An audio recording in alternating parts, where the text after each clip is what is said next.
Assalamu alaikum, dear viewers. You all are welcome to my channel. Aske right form of verbs, agreement of the verb with the subject. এর মধ্যে আমরা একটা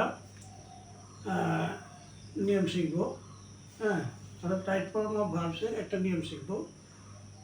সেটা হলো কোনো sentence যদি অ্যাডভার্ব অফ টাইম যুক্ত থাকে, যেমন অলওয়েজ, একটা অ্যাডভার্ব অফ টাইম অলওয়েজ এরকম যদি যুক্ত থাকে, তাহলে ওই সেন্টেন্সটা প্রেজেন্ট ইনডিফিনিট টেন্সের বা প্রেজেন্ট টেন্সের হবে। এটা আমাদেরকে ধরে নিতে হবে।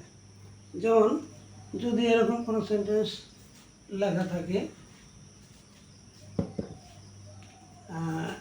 যে হি অলওয়েজ,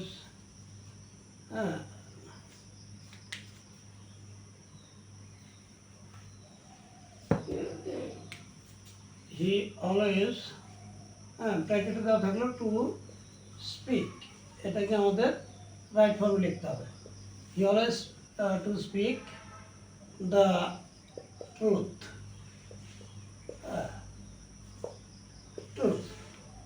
তাহলে আমরা দেখতে পাচ্ছি সেন্টেন্সের মধ্যে অলওয়েজ কথাটা আছে, তাহলে আমরা ধরে নেব এটা present tense, present indefinite tense. তাহলে যদি প্রেজেন্ট ইনডিফিনিট টেন্স হয়, তাহলে আমাদের কী করতে হবে?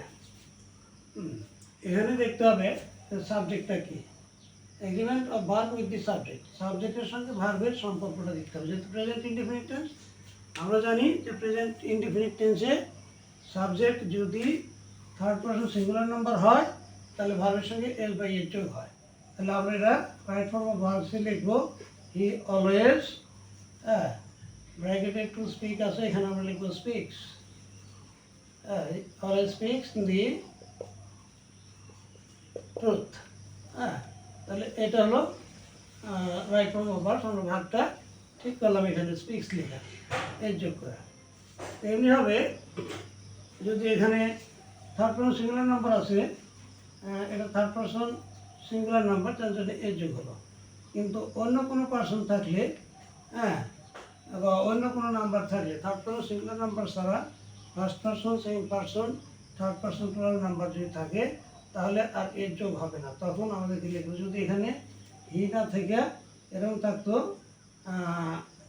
দে always speak the truth, they always, এখানে হি না থেকে যদি আই বা ইউ বা দে থাকতো, তাহলে আর এর যোগ হতো না।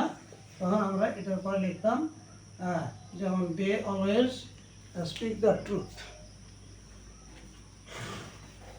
এখানে যদি বলা হয়তো তারা সব সময় সত্য কথা বলে, দে অলওয়েজ, তখন আবার এই টু স্পিকের জায়গায় এখানে হয়তো আমি লিখিনি টু স্পিক দ্য ট্রুথ। তাহলে আমাদেরকে এখানে দে অলওয়েজ লেখা, এখানে যেহেতু থার্ড পারসন প্লুরাল নাম্বার, এর যোগ হতো না, এখানে শুধু স্পিক লিখতে হতো, speak the truth, speak the truth. এখানে দে অলওয়েজ লিখতাম অলওয়েজ স্পিক দ্য ট্রুথ। তাহলে এটা হলো রাইট ফর্ম অফ ভার্ব, এখানে স্পিক, আর এখানে থার্ড পারসন সিঙ্গুলার নাম্বার হওয়ার জন্য স্পিক্স লেখা হয়েছে, এটা রাইট ফর্ম অফ ভার্বস। এ পর্যন্তই, আবার দেখাবো ইনশাল্লাহ। থ্যাংক ইউ অল, আল্লাহ হাফিজ।